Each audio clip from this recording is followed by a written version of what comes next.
Hello everyone, welcome back to our new video. दोस्तों, orient technology के quarter 4 के result आए और नंबर्स अगर देखा जाए तो टॉप लाइन में बहुत बढ़िया ग्रोथ देखने को मिली। इनफैक्ट फुल ईयर बेसिस पर भी देखा जाए तो कंपनी ने रेवेन्यू बेसिस पर 39% की ग्रोथ रजिस्टर की है। ऑल दो कंपनी का कहना था कि वो 30 से 35% की ग्रोथ दिखाएंगे। तो टॉप लाइन की अगर ग्रोथ की बात किया जाए तो they have beaten the guidance को उन्होंने बीट किया है। लेकिन प्रॉब्लम आ गई कंपनी के बॉटम लाइन में। अगर आप एबिट देखेंगे तो वो सिर्फ 9% से ग्रो किए हैं। नेट प्रॉफिट YOY बेसिस पर 5% से डाउन है। EPS 18% से डाउन है। तो एक बहुत छोटी सी कंपनी, 1000 करोड़ का यहाँ पे आप देख सकते हैं, 1400 करोड़ का यहाँ पे मार्केट कैप है और इस तरीके की एक्सपेक्टेशन को मार्केट जो है कम्प्लीटली डिनाई करता है। एंड यही रीज़न है कि पिछले कुछ टाइम में अगर देखा जाए तो यहाँ पर डी रेटिंग काफ़ी ज़्यादा हुई है। जो स्टॉक 50-55 के पी पर चला गया था वो फिलहाल 25 से 30 के पी पर है। इस क्वार्टर में अगर कैश फ्लो ऑपरेशन की भी बात किया जाए तो क्वार्टर नहीं कहेंगे, इसको फाइनेंशियल ईयर कहेंगे। तो आप देखेंगे कि कंटिन्यूअसली कैश फ्लो कंपनी में पॉजिटिव रहा है, लेकिन this is the first time कि यहाँ पे कंपनी में कैश फ्लो नेगेटिव रहा है। तो इसका आंसर कंपनी ने कॉन कॉल में दिया है, उस कॉन कॉल को भी हम देखेंगे। एंड प्रमोटर होल्डिंग की बात किया जाए तो वो हमें स्टेबल सी लग रही है। इनफैक्ट बहुत सिग्निफिकेंट पॉजिटिवली चेंज जो है प्रमोटर होल्डिंग में देखने को मिलेगा। FIIs ने धीरे धीरे अपना स्टेक रिड्यूस किया है एंड DIIs ने कम्प्लीटली यहाँ से एग्जिट ले लिया है। कंपनी के कॉन कॉल की तरफ बढ़ने से पहले एक बार कंपनी के बिजनेस को मैं दिखा दूं। कंपनी का जो है अपने बिजनेस को 3 लाइन में डिवाइड करके बताती है एंड इस कॉन कॉल में उन्होंने बोला है कि FY26 ऑनवर्ड्स कंपनी अपने बिजनेस को सिर्फ 2 लाइन में डिवाइड करके बताएगी। यानी ये एक लाइन तो सिंगल रहेगी ही, इन दोनों लाइन को कंपनी अगली बार से अपने PPT में मर्ज करके दिखाया करेगी और उस मर्ज्ड एंटिटी का नाम हुआ करेगा application and IT infrastructure services. तो IT इंफ्रास्ट्रक्चर सॉल्यूशन एक रहेगा एंड दूसरा रहेगा application and IT infrastructure services. तो अब हम कंपनी की कॉन कॉल में आ जाते हैं। तो कॉन कॉल में कंपनी ने सबसे पहले तो कुछ अपने ऑर्डर विंस के बारे में बताया हुआ है, जिसमें एज एन MPS कंपनी जो है एक ऑर्डर मिला है उसको डिजिटल इंडिया कॉरपोरेशन। इसके बारे में हम ऑलरेडी क्वार्टर 3 में डिस्कस कर चुके हैं, बट क्योंकि फाइनेंशियल ईयर एक एंड हुआ है दैट इज़ वाई इन्होंने इस क्वार्टर के भी कॉन कॉल में इसके बारे में बात की है। तो एक लिटिल बिट ग्लिम्स दे देता हूँ। डिजिटल इंडिया कॉरपोरेशन की तरफ से इनको जो है तो मैनेज सर्विसेज प्रोवाइडर यानी कि ये AWS का इनका एक कॉन्ट्रैक्ट है, जिसके बेसिस पर ये इंडिया में स्टोरेज एंड क्लाउड की सर्विसेज प्रोवाइड करेंगे। तो AWS ने फिलहाल 3 साल के लिए ये कॉन्ट्रैक्ट जो है ओरिएंट टेक्नोलॉजीज़ को दिया है, जिसके तहत इंडिया में जितने भी मैनेज्ड सर्विस प्रोवाइडर वाला जो काम है वो ओरिएंट टेक्नोलॉजी करेगी। यानी ओरिएंट टेक्नोलॉजी एक मीडिएटर की तरह हो जाएगी। AWS का इनका जो क्लाउड का सिस्टम अगर कोई भी कंपनी यूज़ करना चाहती है तो वो ओरिएंट टेक्नोलॉजी के थ्रू यूज़ करेगी, जिसमें इस कंपनी को सेल्स मार्जिन मिलते हैं। यानी कि मेजर जो मार्जिन है वो तो नो डाउट AWS एंजॉय करेगा। तो AWS के रेवेन्यू में जो सेल्स का मार्जिन होता है वो ओरिएंट टेक्नोलॉजी को मिलेगा। तो ये जो है प्रोग्राम ये 3 से 5 सालों के लिए है एंड FY26 ऑनवर्ड्स के क्वार्टर 1 से इसका जो रेवेन्यू है वो फ्लो होना शुरू होगा। इसके अलावा कंपनी ने रेवेन्यू डिस्ट्रीब्यूशन के बारे में बताया है कि मिड मार्केट से 48% का कंट्रीब्यूशन आता है। बैंकिंग एंड फाइनेंशियल सर्विसेज की बात करें 21% का आता है। गवर्नमेंट का शेयर 11% का है। कम्युनिकेशन 10% एंड IT वर्टिकल्स की बात करें 8.5% का कंट्रीब्यूशन रेवेन्यू में है। इसके अलावा कंपनी की 2 मेजर पार्टनरशिप है और इसमें पहली पार्टनरशिप में कंपनी जो है तो डैशबोर्ड के विजुअलाइजेशन को इन्हेंस करने में हेल्प करेगी एंड द सेकेंड जो सेकेंड पार्टनरशिप है उसमें कंपनी जो है तो साइबर सिक्योरिटी के सॉल्यूशंस जो है प्रोवाइड करेगी। तो इसके अलावा जो है तो BFSI एंड पब्लिक सेक्टर में 2 मेजर प्रोजेक्ट भी कंपनी के पास में है।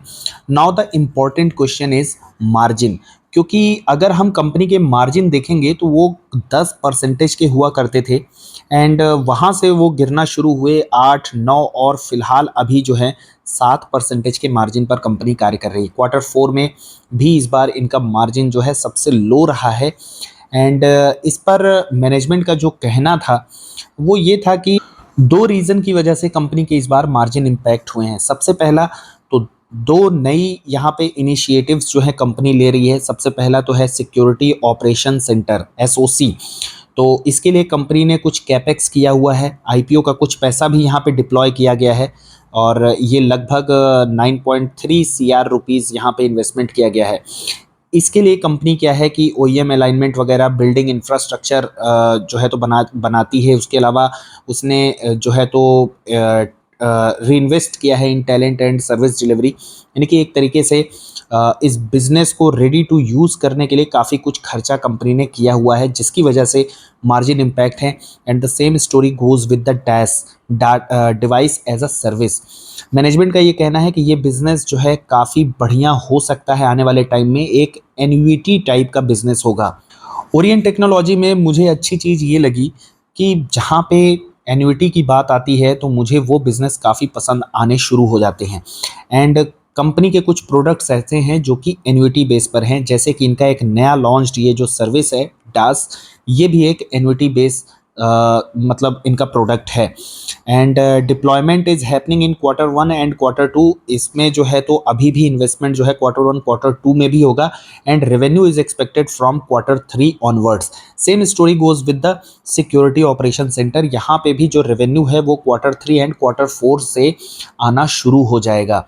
एंड इसके अलावा ये जो एक्स्ट्रा खर्चे हैं, इसके अलावा कंपनी का ये भी कहना है कि कंपनी के जो एन्युइटी वाले बिजनेस हैं, जैसे कि क्लाउड एंड डाटा मैनेजमेंट, ये भी एक एन्युइटी वाला बिजनेस है और आप इनके मार्जिन देखिए 22 से 29% का मार्जिन यहाँ पर देखने को मिलता है। कंपनी का टोटल रेवेन्यू 840 करोड़ रुपए का है, उसमें से 25% का जो रेवेन्यू है, नियरली 25%, 24-25% जो रेवेन्यू है वो इस सेगमेंट से आता है। तो ये एन्युइटी का बिजनेस अभी इनका इतना बहुत ज़्यादा स्ट्रांग नहीं है। दैट इज़ वाई इतने हायर मार्जिन होने के बाद भी कंपनी के पास सिर्फ जो है एंड में 7% का मार्जिन रह जा रहा है। तो कंपनी का ये कहना है कि Q3 and Q4 next year के जब शुरू होंगे तब तक इनके एन्युइटी के कुछ जो बिजनेस हैं वो मैच्योर हो जाएंगे और वहाँ से रेवेन्यू आना शुरू हो जाएगा, तो वहाँ पर मार्जिन कंपनी के इम्प्रूव हो सकते हैं। तो एसओसी वाला जो ये दो इन्वेस्टमेंट है, इसको कंपनी ने कहा है it is a trade off short term margin for long term value creation. तो इसकी वजह से आगे जो है बढ़िया रेवेन्यू जनरेट होगा। एंड सेकेंडली एन्युइटी का बिजनेस जो है Q3 से आना शुरू होगा आफ्टर द मेच्योरिटी, तो उसकी वजह से कंपनी के जो मार्जिन है वो Q3 एंड Q4 से मतलब एक तरीके से मार्जिन में हमें अप मूवमेंट देखने को मिल सकता है। मार्जिन का एक्सपेंशन जो है आगे Q3 से हमें देखने को मिल सकता है, यानी कि Q1 Q2 में भी कंपनी के मार्जिन्स जो हैं डल होने वाले हैं। इसके अलावा कुछ क्वेश्चन आंसर भी किए गए हैं, तो उसके बारे में बात कर लेते हैं। जैसे कि इंडिया एआई मिशन, तो यहाँ पे कंपनी का कहना है कि ये जो इकोसिस्टम है ये अभी फुल्ली रेडी नहीं है और ये इस पर रेवेन्यू कैसे आएगा वो यूज़ केस पर डिपेंड करता है कि क्योंकि काफ़ी टाइम टेकिंग है। मिशन पोर्टल जो है अभी मतलब उसमें इंटीग्रेशन करना बाकी है। एआई का मिशन पोर्टल इंटीग्रेट होगा, फिर कस्टमर्स आएंगे और उसके बाद जो है ये बिज़नेस कस्टमर्स को देंगे। तो ये इसमें अभी जो है तो टाइम लगना है। ये अभी मतलब तुरंत में 1-2 क्वार्टर में यहाँ से रेवेन्यू आने लग जाए, ऐसी पॉसिबिलिटी नहीं है। उसके अलावा क्लाउड बिजनेस की बात की गई तो इनका कहना है कि अभी तो हाइब्रिड वर्ल्ड चल रहा है, जहाँ पे पब्लिक और प्राइवेट दोनों ही क्लाउड एक साथ एग्जिस्ट कर रहे हैं, बट स्टिल कस्टमर्स जो हैं फोकस कर रहे हैं कि वो पब्लिक से प्राइवेट क्लाउड में आएँ। तो ये एक अच्छी बात है इनके लिए and good for the margin. उसके बाद ऑर्डर बुक की यहाँ पे बात हुई है, तो इनका जो ऑर्डर बुक है जो कि बिलेबल है नेक्स्ट Q1 में, दैट इज़ 135 CR। तो ये इनका ऑर्डर बुक है। पिछले क्वार्टर की बात करें तो वहाँ पे 124 CR का ऑर्डर बुक बताया गया था जो कि बिलेबल था Q4 के लिए। तो वहाँ से अगर आप देखेंगे तो ऑर्डर बुक में भी थोड़ी बहुत इम्प्रूवमेंट आपको देखने को मिलेगी। इसके अलावा working capital and cash flow की बात आई तो यहाँ पे कंपनी का कहना है कि जो बिलिंग है वो मार्च में होती है और जैसा कि इनका अगर देखा जाए तो 250 करोड़ में से 140 करोड़ की ही बिलिंग जो है मार्च में हो पाई एंड दे आर एक्सपेक्टिंग कि कैश इनका जो है वो पॉजिटिव आ जाएगा by Q2 of the current year. तो कैश फ्लो में एज सच कोई इशू मैनेजमेंट को नहीं दिखाई पड़ रहा है। इसके अलावा कंपनी का कहना है कि इनके 99% 99 क्या ऑलमोस्ट 100% जो बिजनेस हैं वो इंडिया से ही हैं, तो इनका इंटरनेशनल प्रेजेंस अभी है नहीं। एंड ये चाह रहे हैं कि यहाँ पे यूएस की बात करें, यूरोप और यूएई वगैरह, तो यहाँ पर ये फोकस अपना बढ़ाना चाह रहे हैं सो दैट कि अपने इन्वेस्टर्स को बेटर रिटर्न दे पाए। गाइडेंस की बात करें तो डबल डिजिट के मार्जिन का गाइडेंस है मैनेजमेंट का। और गोइंग फॉरवर्ड मतलब अब कितना फॉरवर्ड है, कब तक में होगा, हालांकि अगर हम पहले की कॉन कॉल की बात करें तो वहाँ पे मैनेजमेंट ने यही बोला था कि मतलब पिछले कॉन कॉल की बात करें तो 3 से 4 सालों में डबल डिजिट के मार्जिन की एक्सपेक्टेशन थी। तो लेट्स सी कि अभी कितना टाइम लगेगा उसमें। और उसके अलावा अगर ग्रोथ आउटलुक की बात करें तो मैनेजमेंट ने एज सच कोई स्पेसिफिक नंबर नहीं दिया है FY26 के लिए, बट दे आर सेइंग कि FY26 will be much better than FY25। तो इस कॉन कॉल से मेरा क्या यहाँ पर मैं यहाँ पे किस तरीके से कंक्लूड करके चल रहा हूँ, तो कंपनी की अगर हम पी की बात करें तो फिलहाल 27 का है। और कंपनी को हाई पी मिला था क्योंकि मार्केट एक्सपेक्ट कर रहा था कि कंपनी का एग्जीक्यूशन और ऑर्डर्स दोनों ही इतना बढ़िया तरीके से सिंक होंगे कि कंपनी बहुत जल्द रेवेन्यू तो हाई जनरेट करेगी, इसके साथ साथ ईपीएस में भी बहुत तेजी से ग्रोथ देखने को मिलेगा। तो हुआ क्या कि कंपनी के पास ऑर्डर बुक तो बढ़िया है, रेवेन्यू में ग्रोथ बढ़िया दिखाई है, लेकिन कंपनी का ईपीएस एंड प्रॉफिटेबिलिटी नहीं बढ़ पा रहा है क्योंकि कंपनी जो है कहीं ना कहीं कैपेक्स में अब लग गई है।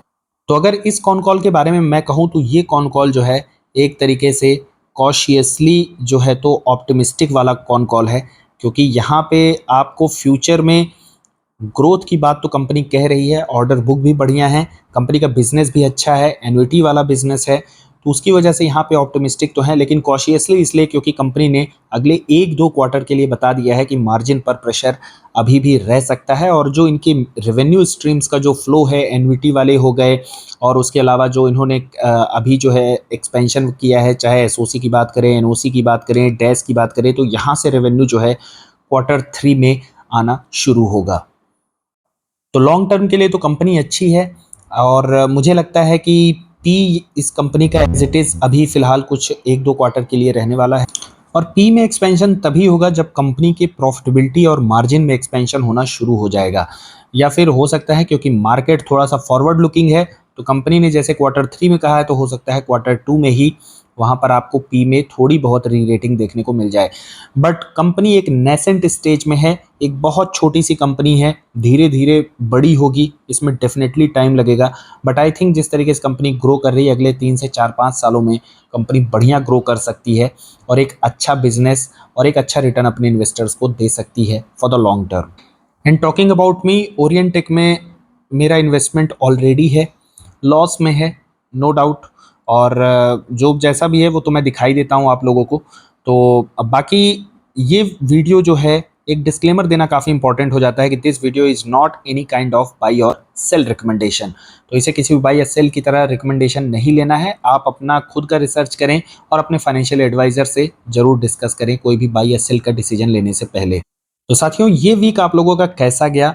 एंड पर्सनली मैं अपनी बात बताऊं तो जीआरएसई और डैम कैपिटल में 2 बढ़िया इंट्राडे का ट्रेड किया। जीआरएसई का ट्रेड मैंने आप लोगों के साथ शेयर किया था, कल के दिन डैम कैपिटल में भी बढ़िया प्रॉफिट मैंने बनाया, इंट्राडे किया था। चार्ट सेटअप की बात करें तो डैम कैपिटल का काफ़ी अच्छा चार्ट सेटअप देखने को मिल रहा है। एंड कंपनी की अगर हम बात करें तो कंपनी जो है इसमें अभी तेज़ी इसलिए दिखाई पड़ रही है क्योंकि आईपीओस काफ़ी ज़्यादा आ रहे हैं और आईपीओ पर इनका रेवेन्यू काफ़ी ज़्यादा डिपेंडेंट रहता है। That is why dam capital में काफ़ी अच्छी तेज़ी देखने को मिल रही है। बॉटम से यानी 200 रुपये से अगर आप देखेंगे तो बढ़िया स्टॉक जो है 261 तक चला गया है। ऑल्दो मैं इसमें पर्सनल निवेश नहीं करूँगा क्योंकि मुझे जो है एज सच बिजनेस जो है साइक्लिक पसंद नहीं है। एंड इसकी जगह I will be looking for GRSE on Monday. तो मंडे के दिन गैप डाउन ओपनिंग की पॉसिबिलिटी है, तो लेट्स सी अगर वहाँ पे जीआरएसई में बढ़िया लेवल मिलता है, थोड़ा नीचे के लेवल पे आता है तो मैं एंटर करने की कोशिश करूँगा। क्योंकि जीआरएसई की बात करें तो बिजनेस उसका जो है काफ़ी सॉलिड लग रहा है, ऑर्डर बुक में बहुत बढ़िया विजिबिलिटी लग रही है, एग्जीक्यूशन बहुत बढ़िया है। दैट इज़ वाई वो मेरे को काफ़ी इंटरेस्टिंग बेट लग रहा है। तो आज की इस वीडियो में बस इतना ही। कंटेंट कैसा लगा आप लोगों को?